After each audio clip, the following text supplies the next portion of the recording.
Куатбек Алчевич, бүт дүйнөдө тамак аш кымбаттап, башка нерсенин баары арзандады.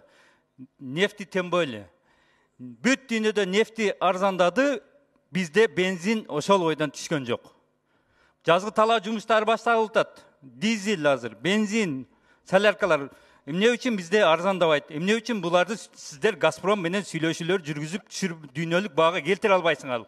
Бул биринчиси. Экинчиси, газ кымбаттап атат. Элдин пайдаланышына газ кымбаттап атат. Кече кымбаттады. Эмне үчүн газ кымбаттап атат? Аны да Газпром менен сүйлөшүңүздөр.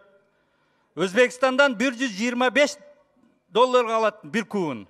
Келиши $165, а бизге $230 сатып атат.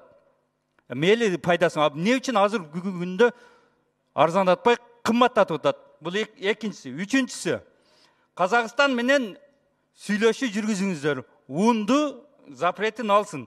Эмне үчүн биз казак туугандарыбызга сууну берип атабыз? 82 жылкы договор менен, келишим менен до сих пор карай элекпиз.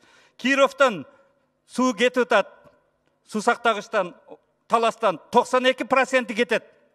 Орто сайдан, Орто Токойдон, Чүйдөгү 99 суу сактагычынан бардыгы берилип 1 миллиардтан ашык суу берип атабыз. Анда сууну кой бергиле силер дагы. Эмне үчүн биз токтотуп беришибиз керек? Кой берип ташташ керек азыр. Сүйлөшүңүздөр.